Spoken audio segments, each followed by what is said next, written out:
ಮಾತಾಶ್ರೀ, ಬಾ ಸೀತೆ, ಕುಳಿತು. ನನ್ನ ಬಳಿ ಮಾತನಾಡಬೇಕು ಎಂದಿರಂತೆ ಸಖಿ ಬಂದು ತಿಳಿಸಿದಳು, ಅದಕ್ಕಾಗಿಯೇ ಬಂದೆ. ಹೌದು ಸೀತೆ, ನಿನಗೆ ಸ್ವಯಂವರವನ್ನು ಏರ್ಪಡಿಸಿ ವಿವಾಹ ಮಾಡಲು ಪ್ರಭುಗಳು ನಿಶ್ಚಯಿಸಿರುವುದು ತಿಳಿದಿದೆ ಅಲ್ಲವೇ?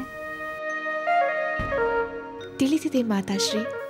ಸೀತೆ, ಎಲ್ಲ ದೇಶದ ರಾಜರು ಮತ್ತು ರಾಜಕುಮಾರರಿಗೆ ಈಗಾಗಲೇ ನಿನ್ನ ಸ್ವಯಂವರದ ವಿಚಾರವನ್ನು ತಿಳಿಸಿ ಆಗಿದೆ. ಇನ್ನು ನಾನಾ ರಾಜ್ಯಗಳಿಂದ ರಾಜಕುಮಾರರು ಬಂದು ಆ ಮಹಾಶಿವಧನುಸ್ಸನ್ನು ಎತ್ತಿ ನಿನ್ನನ್ನು ವರಿಸಲು ಮುಂದಾಗುವುದಷ್ಟೇ ಬಾಕಿ. ಅದು ಯಾವ ಕ್ಷಣದಲ್ಲಿ ಬೇಕಾದರೂ ನಡೆಯಬಹುದು. ನೀನು ಯಾವುದೇ ಕ್ಷಣದಲ್ಲೂ ಆ ಶಿವಧನುಸ್ಸನ್ನು ಎತ್ತುವ ಮಹಾಭಾಗ್ಯಶಾಲಿಗೆ ಪತ್ನಿಯಾಗಬಹುದು.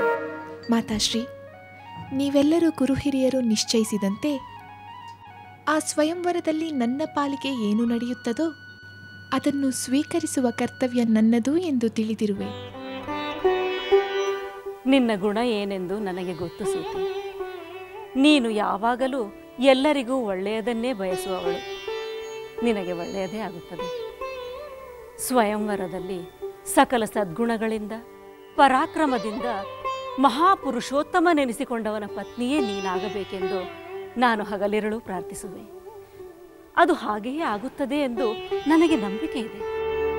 ಮದುವೆಯಾಗಿ ಪತಿಯ ಗೃಹಕ್ಕೆ ನೀನು ತೆರಳಿದ ನಂತರ ಅಲ್ಲಿ ನಿನ್ನ ಗುಣನಡತೆಗಳು ಈ ಲೋಕದ ನಾರಿಯರ ಕುಲಕ್ಕೆ ಆದರ್ಶಪ್ರಾಯಳು ಎಂಬ ಗೌರವ ಕೀರ್ತಿ ನಿನಗೆ ಸಿಗಬೇಕು ಎಂಬುದೇ ನನ್ನ ಆಸೆ. ಹಾಗಾಗಿ ಅಂತಹ ಆದರ್ಶ ನಾರಿಯರ ಕಥೆಗಳನ್ನು ನಿನ್ನ ಸ್ವಯಂವರಕ್ಕೆ ಮುನ್ನವೇ ನಿನಗೆ ತಿಳಿಸಬೇಕೆಂಬುದು ನನ್ನ ಆಸೆ. ನಿಮ್ಮ ಆಸೆಯೇ ನನ್ನ ಭಾಗ್ಯವೆಂದುಕೊಳ್ಳುತ್ತೇನೆ. ನೀವಲ್ಲದೆ ನನಗೆ ಅಂಥ ಆದರ್ಶ ನಾರಿಯರ ಕತೆ ಹೇಳುವ ಉತ್ತಮರು ಬೇರೆ ಯಾರಿದ್ದಾರೆ? ಹೇಳಿ ಮಾತಾಶ್ರೀ, ಕಿವಿಗೊಟ್ಟು ಕೇಳುತ್ತೇನೆ. ಮನಸ್ಸಿಟ್ಟು ಅವರ ಆದರ್ಶವನ್ನು ಪಾಲಿಸುತ್ತೇನೆ.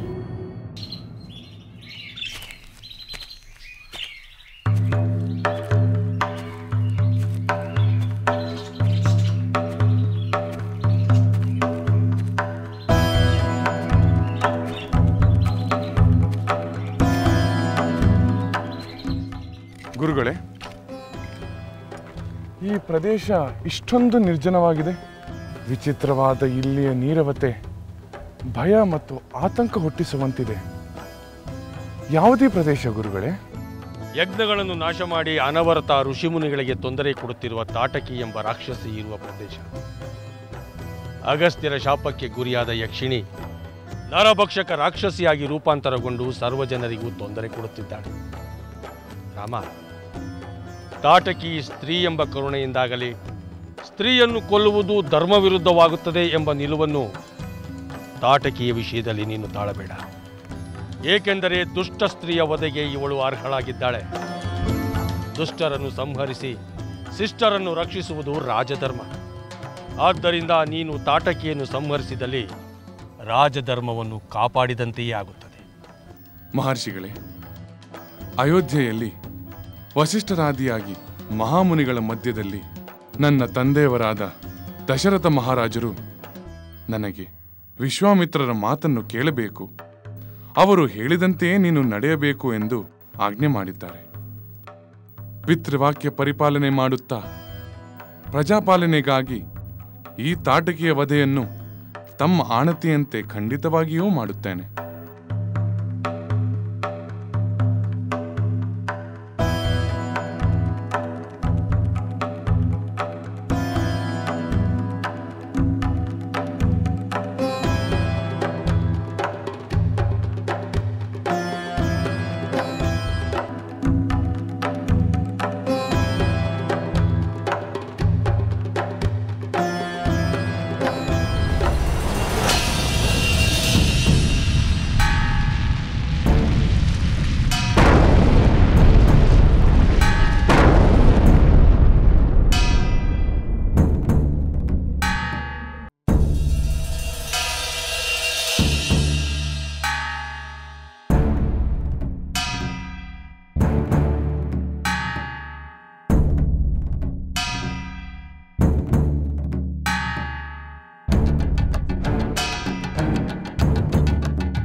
ಸೀತೆ, ಸ್ತ್ರೀಯ ಶಕ್ತಿಯು ಅನುಪಮವಾದದ್ದು. ಪತಿವ್ರತೆಗೆ ಅಸಾಧ್ಯವಾದದ್ದನ್ನು ಕೂಡ ಸಾಧಿಸುವಂತಹ ಆತ್ಮಶಕ್ತಿ ಇರುತ್ತದೆ. ಅಂತಹ ಆತ್ಮಶಕ್ತಿ ಇದ್ದ ಸ್ತ್ರೀ ಈ ಹಿಂದೆ ಭೀಕರ ಬರಗಾಲದಲ್ಲೂ ಹನಿ ನೀರು ಸಿಗದಿರುವ ಕಡೆ ಸಾವಿರಾರು ಋಷಿಮುನಿಗಳಿಗೆ ನೀರನ್ನು ದೊರಕಿಸಿದಳು. ಹೌದೇ?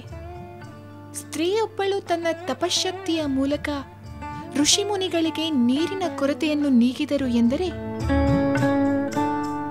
ಅದು ಆಶ್ಚರ್ಯ ಮತ್ತು ಅದ್ಭುತ.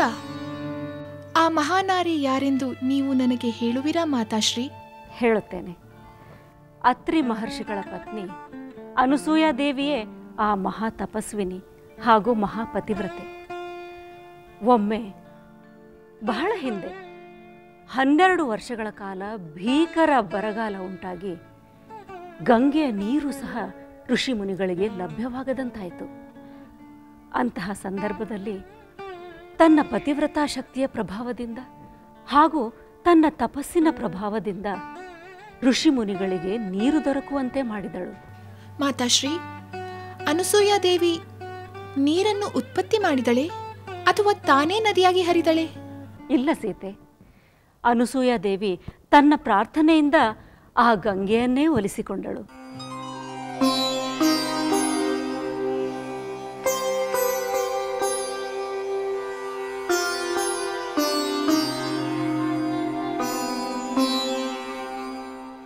ಅನಸೂಯಾ ದೇವಿ,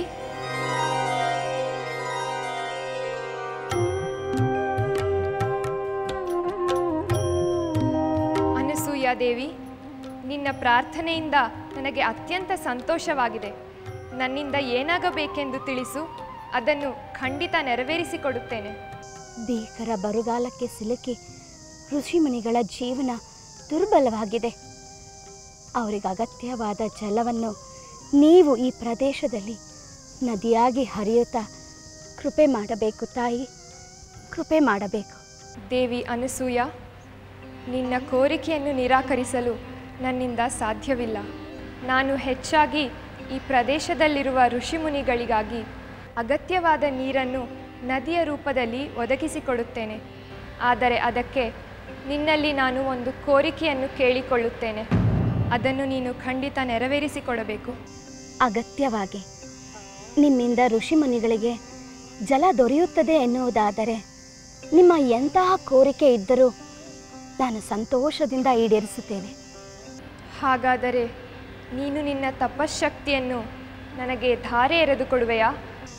ಖಂಡಿತ ತಾಯಿ, ನನ್ನ ತಪಸ್ಸು ಫಲಿಸಿದೆ ಎಂದು ಭಾವಿಸುತ್ತೇನೆ. ನಿಮಗೆ ಅನಂತ ವಂದನೆಗಳು.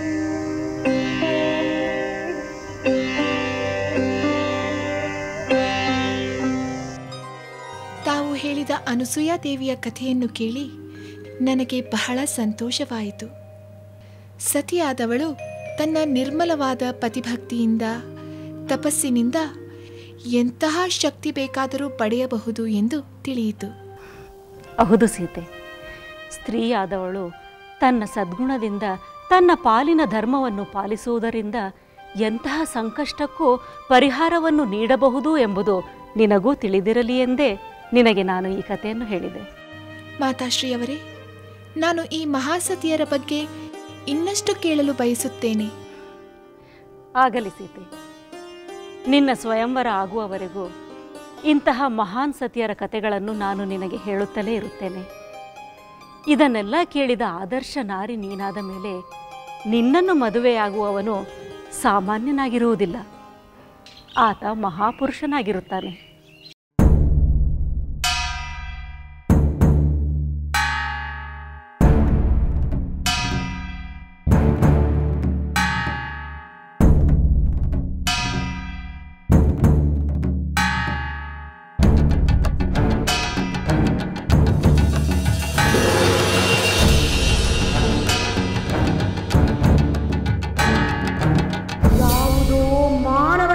ಬರುತ್ತಿದೆಯಲ್ಲ, ನನ್ನ ಅರಣ್ಯ ಪ್ರದೇಶದಲ್ಲಿ ಮಾನವನ ಪ್ರವೇಶವಾಗಿದೆ. ಅಂಜುಬುರುಕ ಮಾನವನು ನನ್ನ ಪ್ರದೇಶವನ್ನು ಪ್ರವೇಶ ಮಾಡುವುದನ್ನು ಬಿಟ್ಟು ಬಹಳ ಕಾಲವಾಗಿದೆ. ಈಗ ಯಾರಿಗೆ ಬಂದಿದೆ ಅಂತಹ ಧೈರ್ಯ? ಅವನಿಗೆ ಇನ್ನೂ ಉಳಿಗಾಲವಿಲ್ಲ. ಅವನನ್ನು ಸಿಗಿದು ಭಕ್ಷಿಸುತ್ತೇನೆ.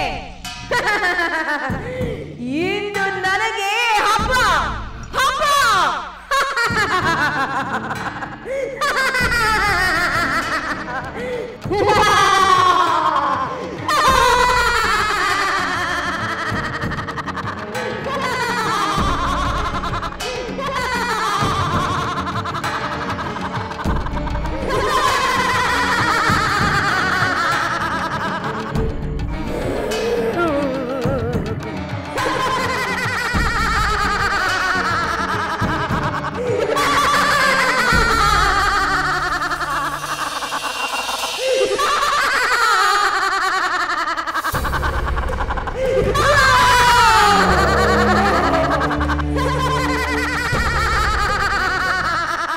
ರಾಮಚಂದ್ರ, ಇದು ಆ ರಾಕ್ಷಸಿ ತಾಟಕಿಯ ತಂತ್ರ. ಅವಳನ್ನು ಎದುರಿಸಲು ಶಬ್ದವೇದಿಯೇ ಸೂಕ್ತಾಸ್ತ್ರ.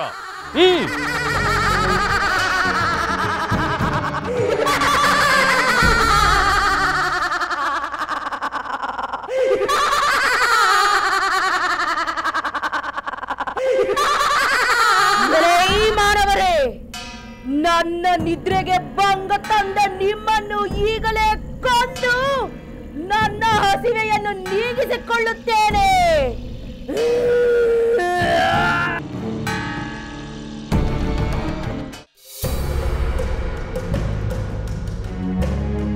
ಅಮಾತ್ಯರೇ, ರಾಜಕುಮಾರಿ ಸೀತೆಯ ವಿವಾಹವನ್ನು ಸ್ವಯಂವರದ ಮೂಲಕ ನಡೆಸಲಾಗುವುದು ಎಂಬ ಸಂದೇಶವನ್ನು ಅನುಸರಿಸಿ ಅಷ್ಟ ದಿಕ್ಕುಗಳಿಂದಲೂ ಸಪ್ತಖಂಡಗಳಿಂದಲೂ ವಿವಾಹ ಆಕಾಂಕ್ಷಿಗಳು ಅಲ್ಲದೆ ಅನೇಕಾನೇಕ ಕ್ಷತ್ರಿಯ ಕುಲವಂಶದ ರಾಜಕುಮಾರರು ವೀರ ಶಿರೋಮಣಿಗಳು ಆಗಮಿಸಿರುವುದು ಸರಿಯಷ್ಟೇ.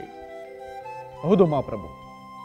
ಜನಕವಂಶದ ಕೀರ್ತಿ ಪ್ರತಿಷ್ಠೆಯ ಬಗ್ಗೆ ಅಪಾರ ಅಭಿಮಾನವನ್ನು ತಾಳಿ ಈ ರಾಜವಂಶದ ಶ್ರೇಷ್ಠ ರತ್ನವನ್ನು ವರಿಸಬಹುದು ಎಂಬ ಭಾವನೆಯಿಂದಲೇ ಈಗಾಗಲೇ ಕೆಲವು ರಾಜಕುಮಾರರು ಇಲ್ಲಿಗೆ ಬಂದು ಸೇರಿದ್ದಾರೆ. ಇನ್ನೂ ಕೆಲವರು ಬಂದು ಸೇರುವ ನಿರೀಕ್ಷೆ ಇದೆ. ದಕ್ಷಿಣ ದೇಶದ ರಾಜಕುಮಾರರು, ಪೂರ್ವ ಪಶ್ಚಿಮ ದೇಶದ ರಾಜಕುಮಾರರು ಈಗಾಗಲೇ ಬಂದು ಇಲ್ಲಿದ್ದಾರೆ. ಅವರೆಲ್ಲ ಕಾತುರತೆಯಿಂದ ಸೀತಾ ಸ್ವಯಂವರದ ನಿರೀಕ್ಷೆಯಲ್ಲಿದ್ದಾರೆ. ಸ್ವಯಂವರಕ್ಕೆ ಆಗಮಿಸಿರುವ ಎಲ್ಲ ರಾಜಪುತ್ರರಿಗೆ ನಾವು ಹೃದಯಪೂರ್ವಕವಾಗಿ ಸ್ವಾಗತವನ್ನು ಬಯಸುತ್ತೇವೆ. ರಾಜಪುತ್ರರೇ, ನಿಮ್ಮೆಲ್ಲರ ಆಗಮನ ನಮಗೆ ಸಂತೋಷವನ್ನು ತಂದಿದೆ. ನಿಮ್ಮಲ್ಲಿ ಯಾರಾದರೂ ನಮ್ಮ ವಂಶಕ್ಕೆ ವರಪ್ರಸಾದವಾಗಿ ಬಂದಿರುವ ಮಹಾಶಿವಧನಸ್ಸನ್ನು ಎತ್ತಿ ಹಿಡಿದು ಬಗ್ಗಿಸಿ ಅದಕ್ಕೆ ಹೆದೆಯೇರಿಸುವ ಮಹಾವೀರನಿಗೆ ನನ್ನ ಮಗಳಾದ ಸೀತೆಯನ್ನು ಕೊಟ್ಟು ವಿವಾಹ ಮಾಡುತ್ತೇನೆ. ತ್ರಿನೇತ್ರನು ಮಹಾಮಹಿಮನೂ ಆದಂತಹ ಮಹದೇವನು ದಕ್ಷಯಜ್ಞ ಧ್ವಂಸದ ಸಮಯದಲ್ಲಿ ಉಪಯೋಗಿಸಿದ ಆ ಮಹಾಬಿಲ್ಲು ಅಸಾಮಾನ್ಯವಾದುದು ಎಂಬುದನ್ನು ಮನಸ್ಸಿನಲ್ಲಿಟ್ಟುಕೊಂಡು ತಮ್ಮ ಪರಾಕ್ರಮವನ್ನು ಪ್ರದರ್ಶಿಸಿ.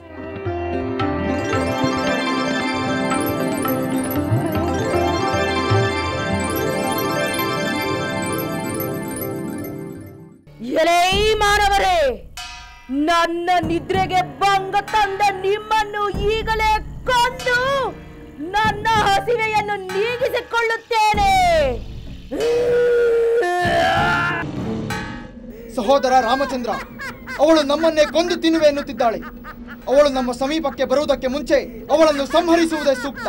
ಲಕ್ಷ್ಮಣ, ಸುಂದರ ರೂಪದ ಯಕ್ಷಿಣಿ ಆಗಿದ್ದವಳು ಘೋರ ರೂಪದ ರಾಕ್ಷಸಿ ಆಗಿದ್ದಾಳೆ.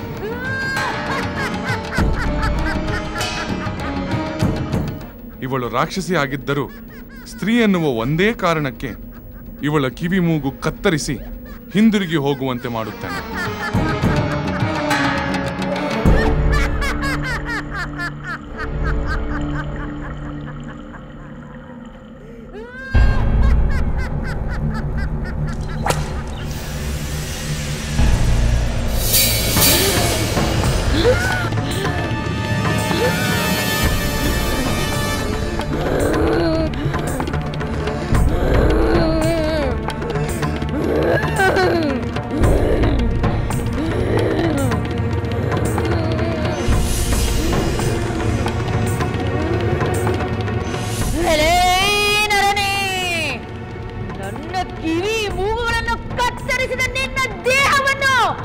ಈಗಲೇ ತುಂಡು ತುಂಡಾಗಿ ಮಾಡಿ ನನ್ನ ಆಹಾರವಾಗಿ ಭಕ್ಷಿಸುತ್ತೇನೆ.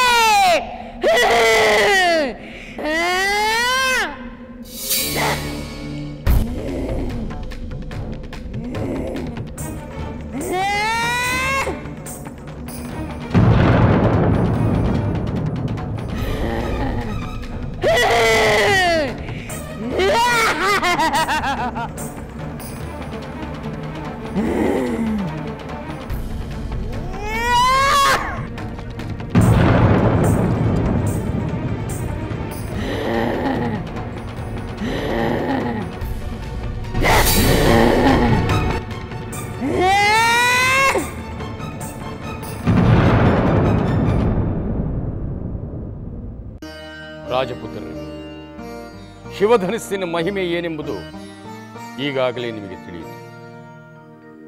ಇನ್ನು ಆ ಧನಸ್ಸಿನ ಮುಂದೆ ನಿಮ್ಮ ಶಕ್ತಿಯನ್ನು ಪ್ರದರ್ಶನ ಮಾಡಿ. ಅಮಾತ್ಯರೇ, ಶಿವಧನಸ್ಸನ್ನು ಇಲ್ಲಿಗೆ ತರಿಸಿ. ಅಪ್ಪಣೆ ಪ್ರಭು. ರಾಜಕುಮಾರರೇ, ಶಿವಧನಸ್ಸು ಮಹಾ ಪವಿತ್ರವಾದದ್ದು. ಅದನ್ನು ಎತ್ತಿ ಹೆದೆ ಏರಿಸಲು ಅಸಾಧ್ಯವೆನಿಸಿದರೆ ತಾವು ಇಲ್ಲಿಗೆ ಬಂದದ್ದು ವ್ಯರ್ಥವಾಯಿತು ಎಂದು ತಿಳಿಯಬೇಕಾಗಿಲ್ಲ. ಶಿವಧನುಸ್ಸಿನ ದರ್ಶನ ಪಡೆದು ಅದನ್ನು ಸ್ಪರ್ಶಿಸುವುದು ಕೂಡ ಪರಮ ಪಾವನವೆಂದು ತಿಳಿಯಬೇಕು. ಪೂಜ್ಯ ಗುರುಗಳಾದ ಶತಾನಂದರು ತಮ್ಮ ದಿವ್ಯವಾಣಿಯನ್ನು ಅರುಹಿದ್ದಾರೆ. ಅದರಂತೆ ತಾವು ಈ ಸ್ವಯಂವರದಲ್ಲಿ ಪಾಲ್ಗೊಳ್ಳಬೇಕೆಂದು ನಾನು ವಿನಂತಿಸುತ್ತೇನೆ.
ರಾಜಕುಮಾರರೇ, ಇದನ್ನೇ ತಾವು ಹಿಡಿದೆತ್ತಿ ಎದೆಯೇರಿಸಬೇಕಾದ ಶಿವಧನಸ್ಸು. ಇನ್ನು ತಮ್ಮ ತಮ್ಮ ಪರಾಕ್ರಮಗಳನ್ನು ತೋರಿಸಿ.